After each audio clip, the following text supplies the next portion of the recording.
Hi all, ಎಲ್ಲರಿಗೂ ನಮಸ್ಕಾರ. ನಾನು ಶ್ವೇತಾಸ್ ಬ್ಲಾಗ್ಸ್ ಕನ್ನಡಗೆ ಎಲ್ಲರಿಗೂ ಸ್ವಾಗತ. ಇವತ್ತಿನ ವಿಡಿಯೋದಲ್ಲಿ ಸಿಂಪಲ್ ಆಗಿ ಮಸಾಲ ಇಲ್ಲದೆ ಸಾರು ಮಾಡೋದನ್ನ ತೋರಿಸ್ಕೊಡ್ತೀನಿ. ಹಾಗೆ ಹೆಸರು ಕಾಳು ಮತ್ತು ಸ್ವೀಟ್ ಕಾರ್ನ್ನ ಬಳಸ್ಕೊಂಡು ಸಲಾಡ್ ಮಾಡೋದು ಕೂಡ ತೋರಿಸ್ಕೊಡ್ತೀನಿ. ಜೊತೆಗೆ ರುಚಿಯಾಗಿರುವಂಥ ಹೆಸರು ಕಾಳಿನ ಚಟ್ನಿ, ಹಾಗೆಯೇ baby corn pepper dry fry ಮನೆಯಲ್ಲೇ ಯಾವ ರೀತಿಯಾಗಿ ತುಂಬ ಟೇಸ್ಟಿಯಾಗಿ ಯಮ್ಮಿಯಾಗಿ ಕ್ರಿಸ್ಪಿಯಾಗಿ ಯಾವ ರೀತಿಯಾಗಿ ಮಾಡೋದು ಸಿಂಪಲ್ ಆದ ಮಸಾಲ ಜೊತೆಗೆ ಅಂತ ತಿಳಿಸ್ಕೊಡ್ತೀನಿ. ಬೆಳಿಗ್ಗೆ 5:45ಗೆ ಎದ್ದಿದ್ದಾಯಿತು. ಇವಾಗ ಸ್ವಲ್ಪ ಡೈಜೆಷನ್ ಪೌಡರ್ ಅಂತ ಲಾಸ್ಟ್ ವಿಡಿಯೋದಲ್ಲಿ ತೋರಿಸಿದೆ. ಆ ಪೌಡರ್ನ ಒಂದು ಚಿಟಿಕೆಯಷ್ಟು ಹಾಕ್ಕೊಂಡು ನೀರನ್ನ ಬಿಸಿಗಿಟ್ಕೋತಾ ಇದ್ದೀನಿ. ಎದ್ದಿದ ತಕ್ಷಣ ನೀರು ಕುಡಿಲೇಬೇಕು. ನಿನ್ನೆ ನಾನು ಮಿಲಿಟ್ಸ್ನ ಬಳಸ್ಕೊಂಡು ಇಡ್ಲಿಗೆ ರುಬ್ಬಿಟ್ಕೊಂಡಿದ್ದೆ ಅಂತ ಒಂದು ವಿಡಿಯೋದಲ್ಲೂ ಕೂಡ ಹೇಳಿದ್ದೀನಿ. ನೋಡ್ಬೋದು ಎಷ್ಟು ಚೆನ್ನಾಗಿ ಉಬ್ಬಿ ಬಂದಿದೆ ಅಂದರೆ ತುಂಬ ಚೆನ್ನಾಗಿ ಉಬ್ಬಿ ಬಂದಿತ್ತು. ಸೊ ನೋಡೋದಕ್ಕಂತೂ ತುಂಬಾ ಖುಷಿ ಆಯಿತು. ಯಾಕಂದರೆ ಯೂಶ್ವಲಿ ಇನ್ನೊಂದು ಪಾತ್ರೆಯಲ್ಲಿ ಹಾಕ್ತಾಯಿದ್ದೆ, ಅಷ್ಟು ಗೊತ್ತಾಗ್ತಾ ಇರಲಿಲ್ಲ. ಈ ಪಾತ್ರೆಯಲ್ಲಿ ನನಗೆ ಗೊತ್ತಾಗ್ತಿದೆ, ತುಂಬ ಚೆನ್ನಾಗಿ ಉಬ್ಬಿ ಬಂದಿತ್ತು. ಇದನ್ನು ನಾನು ಕಲಿಸೋದಕ್ಕೂ ಕೂಡ ಮನಸ್ಸು ಬರ್ತಾ ಇರಲಿಲ್ಲ, ಅಷ್ಟು ಚೆನ್ನಾಗಿತ್ತು ನೋಡೋದಕ್ಕೂ ಕೂಡ. ಇವಾಗ ಒಂದು ಸೌಟನ್ನ ತೊಗೊಂಡು ನೀಟಾಗಿ ಈ ರೀತಿ ಮಿಕ್ಸ್ ಮಾಡ್ಕೋತಾ ಇದ್ದೀನಿ. ಸ್ವಲ್ಪ ಉಬ್ಬಿರುತ್ತಲ್ವ, ಜಾಸ್ತಿ ಅನಿಸುತ್ತೆ. ಮಿಕ್ಸ್ ಮಾಡಿದ್ರೆ ಸ್ವಲ್ಪ ಕಡಿಮೆ ಆಗುತ್ತೆ. ನೀರು ಕಾಯೋಷ್ಟರೊಳಗೆ ಇವಾಗ ಕುಕ್ಕರ್ಗೆ ಬೇಳೆನ ಕೂಗಿಸ್ಕೊಳ್ಳೋಣ ಅಂತ ಹೇಳಿ ಈ ಕಾಫಿ ಕುಡಿಯುವಂಥ ಕಪ್ ಅಳತೆಯಲ್ಲಿ 1 ಕಪ್ ಆಗೋಷ್ಟು ತೊಗರಿ ಬೇಳೆ ಹಾಗೆ ಮೈಸೂರು ಬೇಳೆನ ಹಾಕ್ಕೊಂಡು ಫಸ್ಟು ನೀಟಾಗಿ ತೊಳ್ಕೊಬೇಕು. ಒಂದು 3-4 ಸತಿ ತೊಳ್ಕೊಳ್ಳಿ, ಔಷಧಿ ಎಲ್ಲ ಹಾಕಿರ್ತಾರೆ. ನಂತರ ಇದಕ್ಕೆ ಚಿಟಿಕೆ ಅರಿಶಿನ, ರುಚಿಗೆ ತಕ್ಕಷ್ಟು ಉಪ್ಪನ್ನ ಹಾಕಿ 2 ಗ್ಲಾಸ್ ಆಗೋಷ್ಟು ನೀರನ್ನ ಹಾಕಿಬಿಟ್ಟು ಕುಕ್ಕರ್ನ ಇಡ್ತಾ ಇದ್ದೀನಿ. ಯಾಕಂದರೆ ನಾನು ವಾಮ್ ವಾಟರ್ನ ಕುಡಿದು ಯೋಗ ಹಾಗೆ ಮೆಡಿಟೇಷನ್ ಮಾಡೋ ಅಷ್ಟರೊಳಗೆ ಕೂಗಿರುತ್ತೆ, ಹಾಗೆ ತಣ್ಣಗೂ ಆಗಿರುತ್ತೆ. ನನಗೆ ಕ್ವಿಕ್ಕಾಗಿ ಸಾಂಬಾರು ಮಾಡೋದಕ್ಕೆ ಈಸಿ ಆಗುತ್ತೆ ಅಂತ ಈ ರೀತಿಯಾಗಿ ಪ್ಲ್ಯಾನ್ ಮಾಡ್ಕೋತೀನಿ. ಈಗ ನೀರಂತೂ ಕಾದಿತ್ತು, ಇದನ್ನು ಸೋಸ್ಕೋಬೇಕಷ್ಟೆ. ಇವಾಗ ಕುಕ್ಕರ್ನ ಇಟ್ಬಿಟ್ಟು ಒಂದು ಗ್ಲಾಸಿಗೆ ನಾನು ಕಾಯಿಸಿಟ್ಕೊಂಡಿರುವಂಥ ನೀರನ್ನ ಸೋಸ್ಕೋತೀನಿ. ನಾನು ಇದಕ್ಕೆ ಸ್ಟೇನರ್ ಏನು ಬಳಸೋದಿಲ್ಲ, ಡೈರೆಕ್ಟ್ ಸೋಸ್ಕೊಂಡು ಯೋಗ ಹಾಗೆ ಮೆಡಿಟೇಷನ್ನ ಮುಗಿಸ್ಕೊಂಡು ಈಗ ಮತ್ತೆ ಅಡುಗೆ ಮನೆಗೆ ಅಡುಗೆ ಮಾಡೋದಕ್ಕೆ ಬಂದಿದ್ದೀನಿ. ಮೊದಲು ನಾನು ಹಿಟ್ಟನ್ನ ಸಪ್ರೇಟಾಗಿ ಒಂದು ಸ್ವಲ್ಪ ಎತ್ತಿಟ್ಕೊಂಡಿದ್ದೀನಿ. ಇವಾಗ ಇಡ್ಲಿ ಮಾಡೋದಕ್ಕೆ ಎಷ್ಟು ಬೇಕೋ ಅಷ್ಟನ್ನು ಮಾತ್ರ ಅದೇ ಒಂದು ಪಾತ್ರೆಯಲ್ಲಿ ಬಿಟ್ಕೊಂಡು ಇದಕ್ಕೆ ಸ್ವಲ್ಪ ಉಪ್ಪನ್ನ ಹಾಕಿ ನೀಟಾಗಿ ಕಲಿಸ್ಕೊಂಡು, ಇನ್ನು ಇವತ್ತು ನಾನು ತಟ್ಟೆ ಇಡ್ಲಿ ಮಾಡೋದ್ರಿಂದ ಆ ತಟ್ಟೆ ಇಡ್ಲಿ ಸ್ಟ್ಯಾಂಡ್ನ ನೀಟಾಗಿ ತೊಳ್ಕೊಂಡು ತಟ್ಟೆಗೆಲ್ಲ ಎಣ್ಣೆನ ಹಚ್ಕೊಂಡು ಹಿಟ್ಟನ್ನ ಬಿಟ್ಟು ರೆಡಿ ಮಾಡಿ ಇಟ್ಕೊಂಡಿದ್ದೀನಿ. ಹಾಗೆ ಇಡ್ಲಿ ಪಾತ್ರೆಗೂ ನೀರನ್ನ ಹಾಕಿ ಕಾಯಕ್ಕೆ ಇಟ್ಕೊಂಡಿದ್ದೀನಿ. ಕುಕ್ಕರು ಕೂಡ ಆರಿತ್ತು. ಇನ್ನು ನಾನು ಇವತ್ತೇನೆಲ್ಲ ತಿಂಡಿನ ಮಾಡ್ತೀನಿ ಅದರ ತಕ್ಕಂತೆ ಬೇಕಾಗಿರುವಂಥ ತರಕಾರಿ, ಕಾರ್ನ್ ಎಲ್ಲದನ್ನು ಕೂಡ ಎತ್ತಿಟ್ಕೊಂಡಿದ್ದೀನಿ. ಇದನ್ನು ಫಟಾಫಟ್ ಅಂತ ನೆಲದ ಮೇಲೆ ಕುತ್ಕೊಂಡು ಹೆಚ್ಚಿ ಬಿಡಿಸ್ಕೊಂಡು ಬಂದಿದ್ದೀನಿ. ಈರುಳ್ಳಿ, ಟೊಮ್ಯಾಟೊ ಹಾಗೆಯೇ ಸ್ವೀಟ್ ಕಾರ್ನು, ಕ್ಯಾರೆಟ್ ಇಷ್ಟನ್ನು ಕೂಡ ರೆಡಿ ಮಾಡ್ಕೊಂಡು ಬಂದಿದ್ದೀನಿ. ಇವಾಗ ಮೊದಲು ಸ್ವೀಟ್ ಕಾರ್ನು ಕೂಡ ಬೇಯಿಸ್ಕೋಬೇಕು. ಇವತ್ತು ಸ್ವೀಟ್ ಕಾರ್ನ್ ಮಸಾಲ ಬೇಕಂತೆ ನನ್ನ ಮಗಳಿಗೆ, ಅವಳಿಗೋಸ್ಕರ ಮಾಡ್ತಾ ಇದ್ದೀನಿ. ಸೊ ಮನೆಯಲ್ಲಿ 1 ಸ್ವೀಟ್ ಕಾರ್ನ್ ಕಂಪ್ಲೀಟ್ ಆಗಿತ್ತು, ಅದರಲ್ಲಿ ಅರ್ಧ ಮಾತ್ರ ಬಿಡಿಸ್ಕೊಂಡು ಇಟ್ಕೊಂಡಿದ್ದೀನಿ. ಇದನ್ನು ನೀಟಾಗಿ ತೊಳ್ಕೊಬೇಕು, ಯಾಕಂದರೆ ಅಲ್ಲಿ ನಾರು ಥರ ಇರುತ್ತಲ್ವ, ಅದನ್ನೆಲ್ಲ ಹೋಗೋ ಥರ ತೊಳ್ಕೊಂಡು ಇವಾಗ ಒಂದು ಚಿಕ್ಕ ದಬ್ರಿಗೆ ಸ್ವೀಟ್ ಕಾರ್ನ್ ಬಿಡಿಸಿರುವಂಥದ್ದು, ಹಾಗೆ ಅದಕ್ಕೆ ಸ್ವಲ್ಪ ಉಪ್ಪು, ಅದು ಮುಳುಗೋವರೆಗೂ ಮಾತ್ರ ನೀರನ್ನ ಹಾಕಿ ಕಾಯೋದಕ್ಕೆ ಇಟ್ಕೊಂಡಿದ್ದೀನಿ. ಜಾಸ್ತಿ ಹಾಕೋಬೇಡಿ, ದೊಡ್ಡ ಪಾತ್ರೆಯಲ್ಲಿ ಬೇಯಿಸ್ಕೋಬೇಡಿ, ಸುಮ್ಮನೆ ನೀರು ವೇಸ್ಟ್ ಆಗುತ್ತೆ. ಈಗ ಸಾಂಬಾರು ಮಾಡೋದಕ್ಕೆ ಒಂದು ಬಾಣಲಿಗೆ 3 ಸ್ಪೂನ್ ಆಗೋಷ್ಟು ಎಣ್ಣೆನ ಹಾಕೋತಿದ್ದೀನಿ. ಸಾಂಬಾರು ಸ್ವಲ್ಪ ರಾತ್ರಿ ಆಗೋವರೆಗೂ ಆಗಲಿ ಅಂತೇಳಿ ಮಾಡ್ಕೋತಾ ಇದ್ದೀನಿ. ಎಣ್ಣೆ ಕಾದಿದ ನಂತರ ನಾನಿಲ್ಲಿ ಸಾಸಿವೆ, ಜೀರಿಗೆ, ಕಡಲೆಬೇಳೆನ ಹಾಕ್ಕೊಂಡು ಫ್ರೈ ಮಾಡ್ಕೋತಾ ಇದ್ದೀನಿ. ಇದರ ನಂತರ ಹೆಚ್ಚಿಟ್ಕೊಂಡಿರುವಂಥ ಈರುಳ್ಳಿ ಸಣ್ಣದಾಗಿ ಹೆಚ್ಕೊಂಡಿದ್ದೀನಿ, ಯಾಕಂದರೆ ಗ್ರೇವಿ ಚೆನ್ನಾಗಿರಲಿ ಅಂತ ಹೇಳಿಬಿಟ್ಟು. ಸೊ ಆ ಕಾರಣಕ್ಕೆ ಸಣ್ಣದಾಗಿ ಹೆಚ್ಚಿಟ್ಕೊಂಡಿರುವಂಥ 3 ಈರುಳ್ಳಿನ ಹಾಕ್ಕೊಂಡಿದ್ದೀನಿ.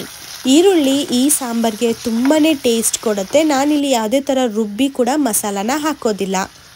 ಇವಾಗ ನಾನು 3 ಟೊಮ್ಯಾಟೊ ಅಂದರೆ ಮೀಡಿಯಮ್ ಸೈಜ್ ಇತ್ತಿದ್ದು, ಸೊ 3 ಹುಳಿ ಟೊಮ್ಯಾಟೊನ ಕೂಡ ಹಾಕ್ಕೊಂಡು ಫ್ರೈ ಮಾಡ್ಕೋತಾ ಇದ್ದೀನಿ. ಇಲ್ಲಿ 3 ಹುಳಿ ಟೊಮ್ಯಾಟೊನ ಬಳಸಿರೋದ್ರಿಂದ ನಾನಿವಾಗ ಈ ಸಾರಿಗೆ ಹುಣಸೆಹಣ್ಣು ಹುಳಿನ ಬಿಡ್ತಾ ಇಲ್ಲ. ಇದಾದಮೇಲೆ ಲಿಡ್ನ ಕ್ಲೋಸ್ ಮಾಡಿ ಮತ್ತೆ ಲಿಡ್ನ ತೆಗಿಯೋಷ್ಟರೊಳಗೆ ನೋಡ್ಬೋದು ಎಣ್ಣೆ ಎಲ್ಲ ನೀಟಾಗಿ ಬಿಟ್ಕೊಂಡಿತ್ತು. ಇವತ್ತು ಕರ್ಬೇವಿನ ಸೊಪ್ಪು ಖಾಲಿಯಾಗಿತ್ತು ಅಂತೇಳಿ ಈಗ ತಾನೇ ಫ್ರೆಶ್ ಆಗಿ ತೊಗೊಂಡು ಬಂದಿದ್ರು, ಹಾಗೆ ತುಂಬ ಒಳ್ಳೆ ಘಮ ಇತ್ತು.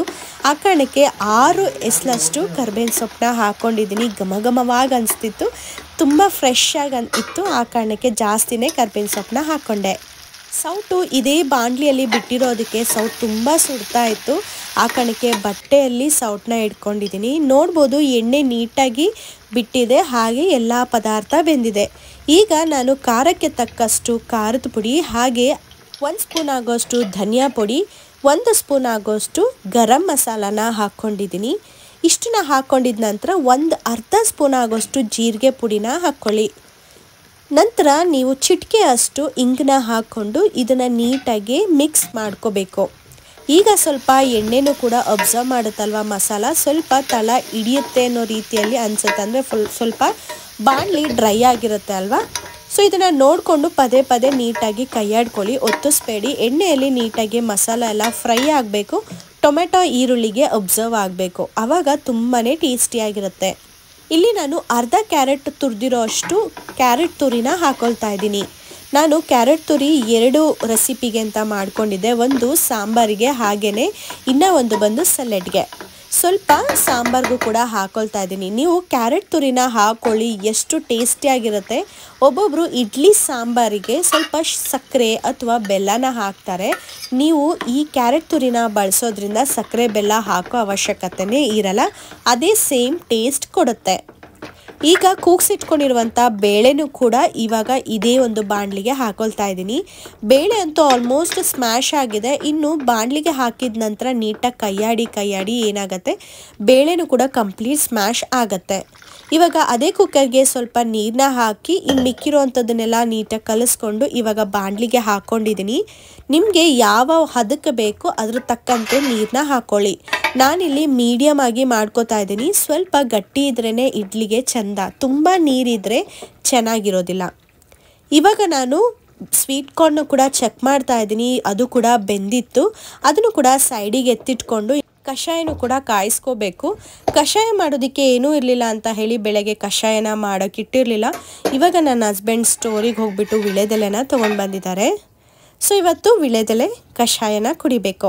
ಒಂದು ಕಡೆ ಹೆಸರು ಕಾಳು, ಮೊಳಕೆ ಬಂದಿರುವಂಥ ಹೆಸರು ಕಾಳನ್ನ ಸ್ಟೀಮ್ ಮಾಡೋದಕ್ಕೆ ಇಟ್ಕೊಂಡಿದ್ದೀನಿ ಸಲಾಡ್ಗೆ ಅಂತ ಹೇಳಿ.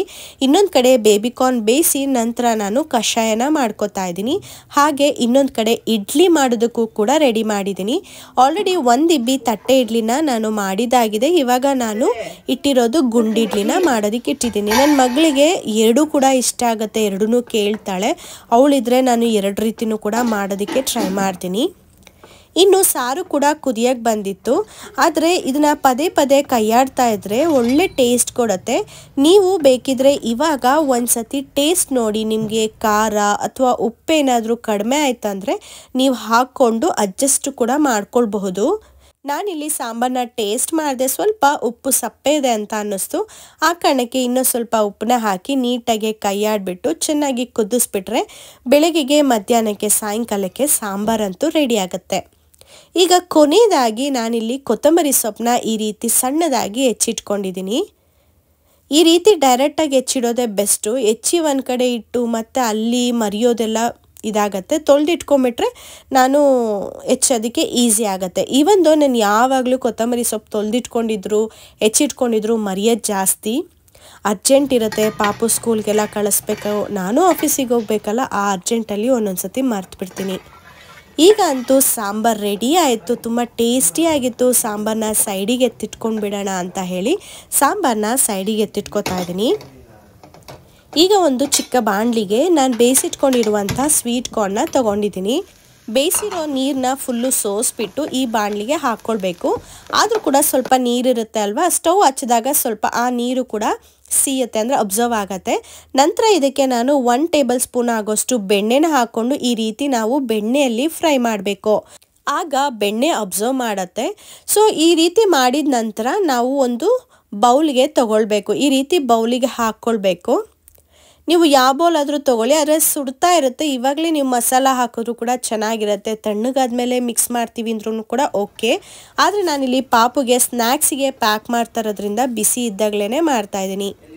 ಈಗ ಇದಕ್ಕೆ ಸ್ವಲ್ಪ ಮಸಾಲಾನ ಹಾಕಬೇಕು. ಚಿಟಿಕೆ ಅಷ್ಟು ಮೆಣಸಿನ ಪೌಡರ್, ಜೀರಿಗೆ ಪೌಡರ್, ಹಾಗೆ ಗರಂ ಮಸಾಲ ಸ್ವಲ್ಪ, ಜೊತೆಗೆ ಖಾರದ ಪುಡಿನ ಸ್ವಲ್ಪ ಹಾಕ್ಕೊಂಡು ಮಿಕ್ಸ್ ಮಾಡ್ಕೊಳ್ಬೇಕು.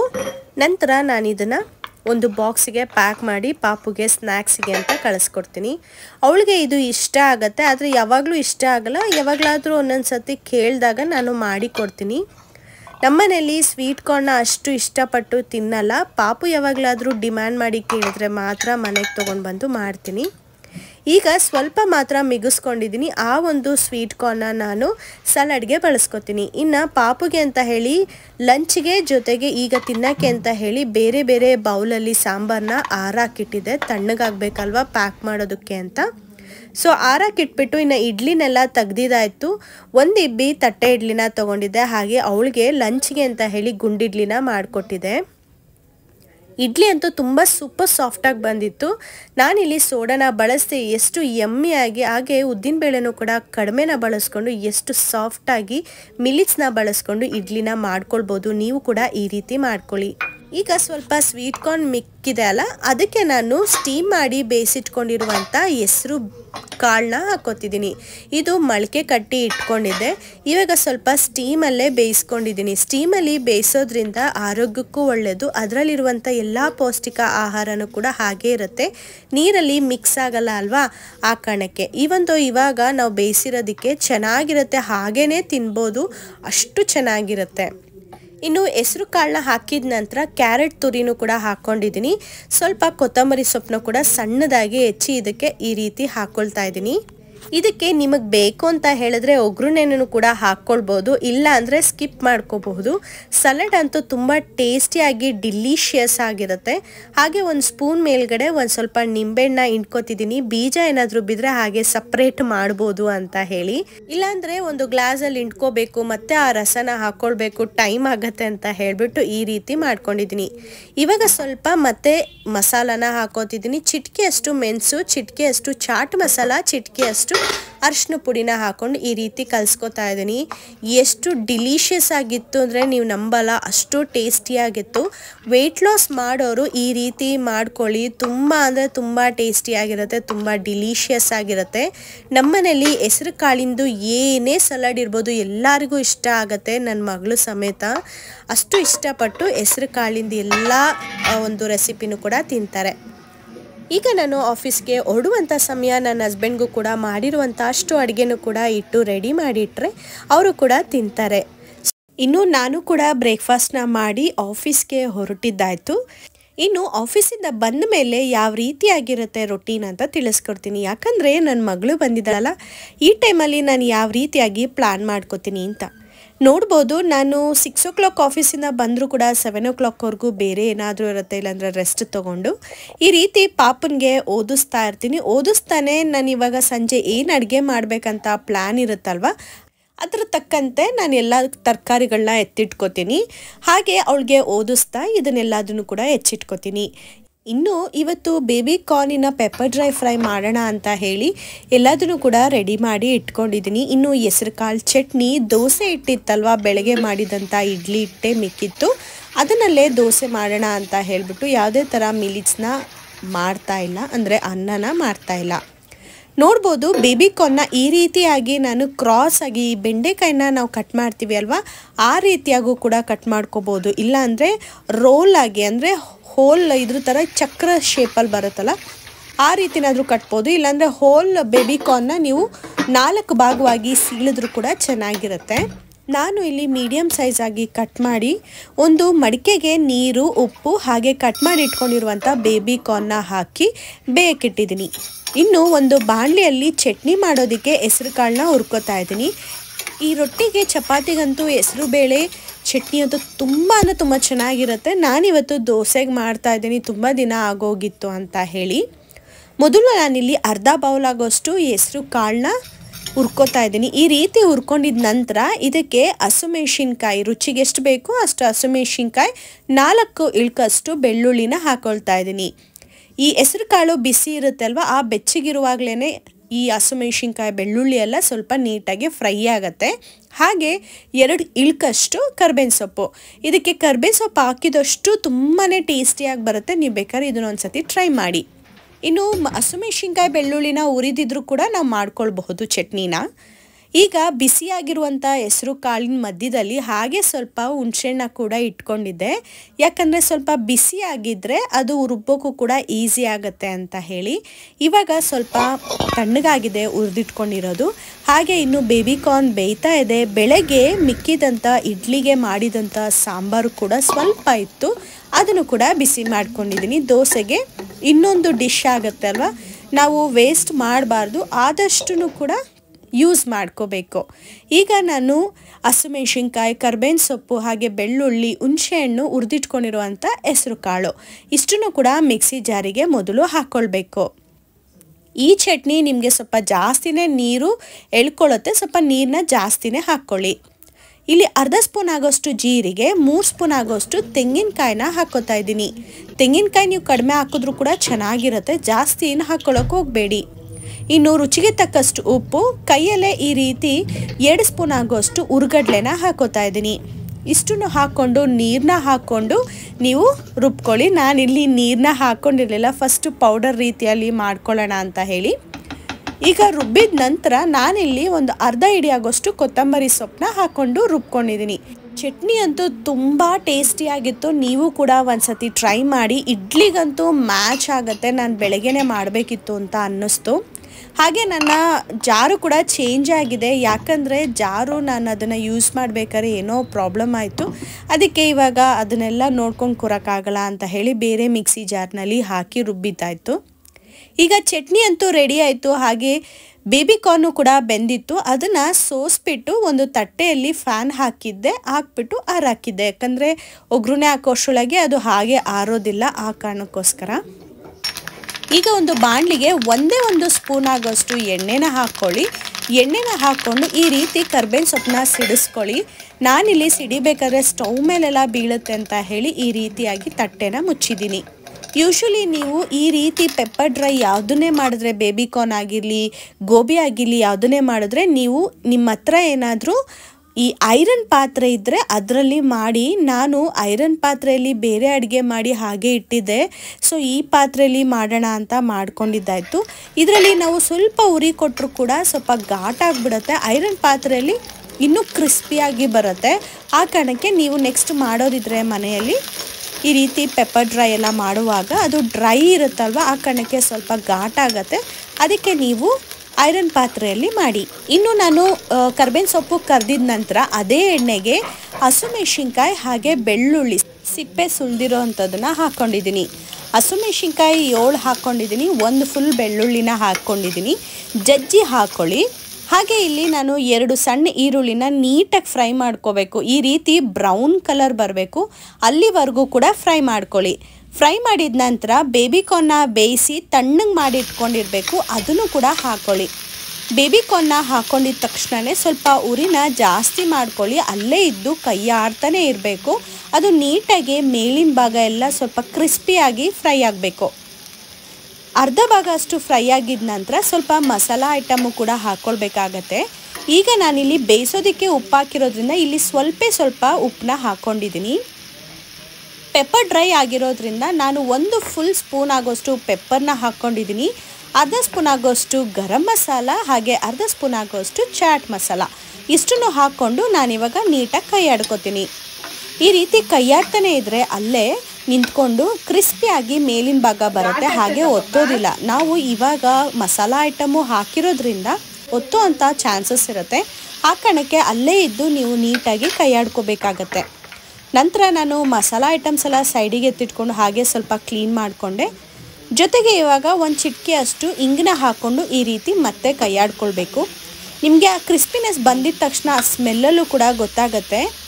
ನಾನು ಕೂಡ ನೋಡಿ ಗೊತ್ತಾದ ನಂತರ ಆಫ್ ಮಾಡೋಕ್ಕೂ ಮುಂಚೆ ಈ ಕರ್ಬೇವಿನ ಸೊಪ್ಪು ಏನು ಕರ್ದಿಟ್ಕೊಂಡಿದ್ದೆ ಅಲ್ವಾ, ಅದನ್ನು ಕೂಡ ಹಾಕ್ಕೊಂಡು ಈ ರೀತಿ ಕೈಯಾಡ್ಕೊತೀನಿ. ಇನ್ನು ಕೊತ್ತಂಬರಿ ಸೊಪ್ಪನ್ನ ಹಾಕ್ಕೊಳ್ಬೇಕು, ಅದನ್ನು ನೀಟಾಗಿ ತೊಳೆದು ಈ ರೀತಿ ಕೊತ್ತಂಬರಿ ಸೊಪ್ಪನ್ನು ಕೂಡ ಹಾಕ್ಕೊಂಡಿದ್ದೀನಿ.